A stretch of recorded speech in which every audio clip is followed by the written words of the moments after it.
नमस्कार, SBT news में आपका स्वागत है। पेश है 6 अक्टूबर शुक्रवार दोपहर 3:15 बजे राजस्थान की 15 बड़ी खबरें।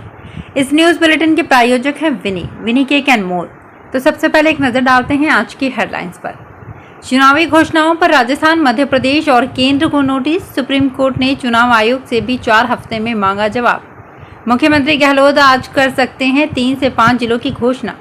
कांग्रेस की पहली सूची नवरात्र के बाद आने की संभावना। 5 राज्यों को लेकर चुनाव आयोग की ऑब्जर्वर्स के साथ बैठक। 15 नवंबर से 7 दिसंबर तक हो सकता है मतदान। 3 दिन बाद तारीखों का ऐलान संभव। राहुल गांधी को रावण बताने जयपुर में कांग्रेस का प्रदर्शन। और अब खबरें विस्तार से।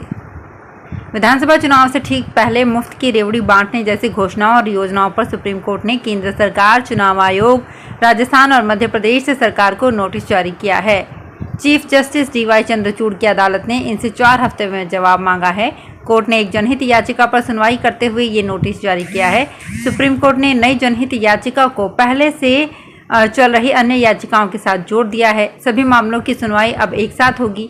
जनवरी 2022 में बीजेपी नेता अश्विनी उपाध्याय फ्री बीज के खिलाफ एक जनहित याचिका लेकर सुप्रीम कोर्ट पहुंचे थे। अपनी याचिका में उपाध्याय ने चुनावों के दौरान राजनीतिक पार्टियों के वोटर से फ्री बीज या फिर मुफ्त उपहार के वादों पर रोक लगाने की अपील की। इसमें मांग की गई है कि चुनाव आयोग को ऐसी पार्टियों की मान्यता रद्द करनी चाहिए। राजस्थान के मुख्यमंत्री अशोक गहलोत आज 3 से 5 जिलों की घोषणा कर सकते हैं। इसके अलावा 1 या 2 संभाग भी बनाए जा सकते हैं।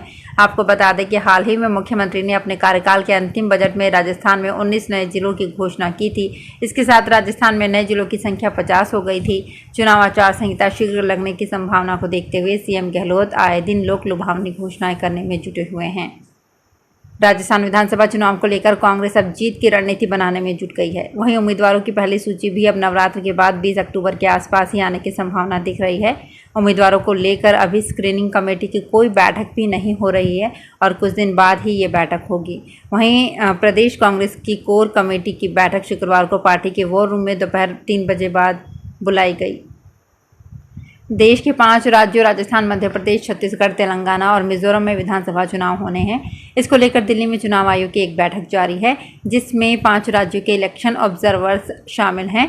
बैठक में chief election commissioner Rajiv Kumar भी मौजूद हैं। मीडिया रिपोर्ट्स के मुताबिक इन राज्यों में 15 नवंबर से 7 दिसंबर तक मतदान हो सकते हैं। तारीखों का ऐलान 8 अक्टूबर के बाद कभी भी हो सकता है। 2018 में 6 अक्टूबर को तारीखों का ऐलान हुआ था। भाजपा की ओर से राहुल गांधी का पोस्टर जारी कर रावण बताने का कांग्रेस ने कड़ा विरोध जताया है। सुबह 10 बजे पीसीसी मुख्यालय में पीसीसी चीफ गोविंद सिंह डोटासरा की अगुवाई में कांग्रेस नेता एकत्रित हुए। इसमें डोटासरा के अलावा मंत्री प्रताप सिंह खचरियावास भी शामिल थे। डोटासरा ने कहा कि भाजपा की इस ओछी हरकत पर आज हर कांग्रेस का खून खौल रहा है। वहीं खचरियावास ने कहा कि जनता भाजपा को चुनावों में इसका जवाब देगी। भाजपा और कांग्रेस के बीच सोशल मीडिया पर जारी पोस्टर वॉर तेज होता जा रहा है। भाजपा ने गुरुवार को एक्स पर राहुल गांधी का पोस्टर साझा किया, जिसमें उन्हें नए युग का रावण दिखाया गया है। अब अपने भाई के बचाव में कांग्रेस नेता प्रियंका गांधी वाड्रा उतर आई हैं। वो जमकर भाजपा पर भड़के और कहा कि क्या नरेंद्र मोदी अपने वादों की तरह कस्में भी भूल गए हैं। उन्होंने प्रधानमंत्री नरेंद्र मोदी और जेपी नड्डा से पूछा कि वो राजनीति को गिरावट की कौन सी मंजिल तक ले जाना चाहते हैं। राजधानी जयपुर में पहली बार ऐसा हुआ है कि सचिवालय में कर्मचारियों ने रात भर धरना दिया। धरने में महिला कर्मचारी भी रात 12 बजे तक बैठी रही। रात को सचिवालय में बड़ी संख्या में धरने पर बैठे कर्मचारियों ने खाना मंगाया। फिर मुख्य सचिव की गाड़ी पार्किंग जहां होती है उस स्थान पर पंगत लगाकर कर्मचारियों ने खाना खाया। सचिवालय कर्मचारी पदोन्नति में विसंगति को लेकर विरोध प्रदर्शन कर रहे हैं। स्टेनो और एलडीसी की पदोन्नति में जो अनुपातिक विसंगति है उसे दूर करने को लेकर गुरुवार को आमसभा बुलाई गई थी। देश की आर्थिक राजधानी मुंबई की पुलिस गुरुवार को सख्ती में आ गई। दरअसल गुरुवार की सुबह 10 बजे के करीब पुलिस कंट्रोल रूम में एक ईमेल आया।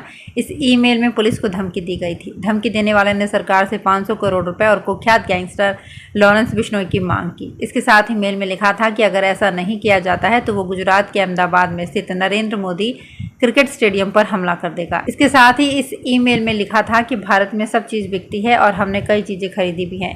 मेल में लिखा है कि कितनी भू सुरक्षा बढ़ा लेना, लेकिन हमसे नहीं बचा जा सकेगा। इसके साथ ही ईमेल करने वाले ने इस चर्चा को आगे बढ़ाने के लिए पुलिस से मेल का रिप्लाई भी करने को कहा है। राजस्थान की पूर्व मुख्यमंत्री वसुंधरा राजे ने एक्सप्रेस ट्रेन के ठहराव को मंजूरी मिलने पर प्रधानमंत्री नरेंद्र मोदी और रेल मंत्री अश्विनी वैष्णव का आभार व्यक्त किया है। इस संबंध में भारतीय जनता पार्टी के राष्ट्रीय उपाध्यक्ष वसुंधरा राजे ने ट्वीट किया है। पूर्व सीएम ने ट्वीट किया कि क्षेत्रवासियों की मांग को देखते हुए हमने रेल मंत्रालय से आग्रह किया था, जिसके अनुसार चौमहला में चेन्नई जयपुर एक्सप्रेस और मैसूर जयपुर एक्सप्रेस ट्रेन के ठहराव को मंजूरी दी गई है। वहीं झालावाड़ रोड स्टेशन पर बांद्रा हरिद्वार एक्सप्रेस तथा बांद्रा बरौनी एक्सप्रेस ट्रेन के ठहराव को मंजूरी दी गई है। राजस्थान में इस बार जमकर बारिश देखने को मिली। विदा होते मानसून ने भी कई जगह झमाझम बारिश की। फिलहाल राजस्थान में मौसम बदल चुका है और सर्दियों ने दस्तक दे दी है। राजस्थान में अब धीरे धीरे तापमान में कमी देखने को मिल रही है। सुबह और शाम के तापमान में गिरावट आ रही है। सिरोही में शुक्रवार को न्यूनतम तापमान में 15.5 डिग्री सेल्सियस तक पहुँच गया।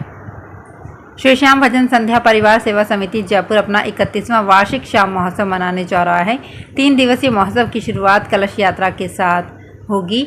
महोत्सव 6, 7 और 8 अक्टूबर को खंडेलवाल कॉलेज जयपुर प्रांगण में धूमधाम से मनाया जाएगा। इस दौरान श्याम बाबा की मनमोहक झांकी भी सजाई जाएगी। इसके लिए बैंकॉक और कोलकाता से 100 तरह के फूल मंगवाए गए हैं।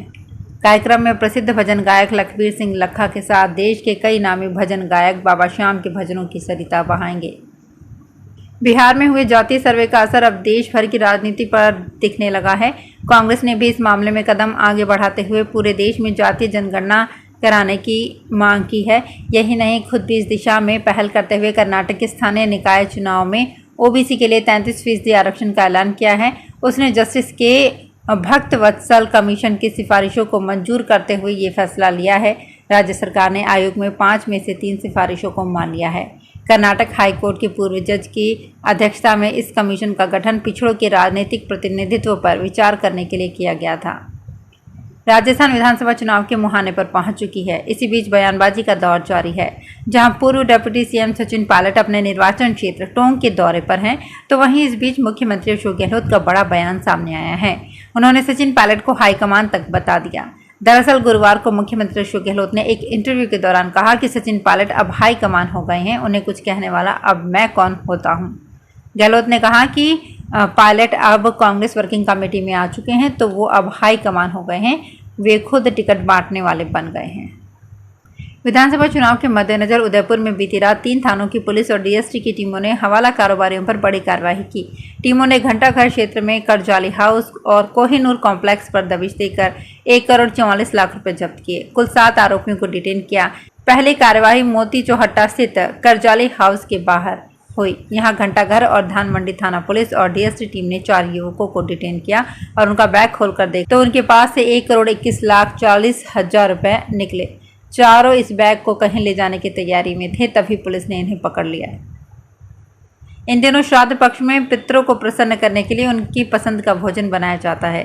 ऐसे में ज़्यादातर घरों में पितरों के लिए खीर, पूरी सब्जी, दाल, रायता और मालपुए बनाए जा रहे हैं। लेकिन बीपी, शुगर और हृदय संबंधी बीमारियों के डर से ज़्यादातर लोग गरिष्ठ भोजन से परहेज कर रहे हैं। श्राद्ध पक्ष के मेन्यू में बदलाव किया गया है। अब श्राद्ध में भोजन करने आने वालों को अधिक मीठा और चिकनाई से बचते हैं। भोजन में कम नमक मिर्च का प्रयोग कर रहे हैं। भीलवाड़ा में मेडिकल कॉलेज के प्राचार्य डॉक्टर अरुण गौड़ का कहना है कि श्राद्ध पक्ष में प्रतिदिन तला भुना, चिकनाई युक्त और मीठा भोजन खाने से शरीर में अनेक बीमारियां हो सकती हैं।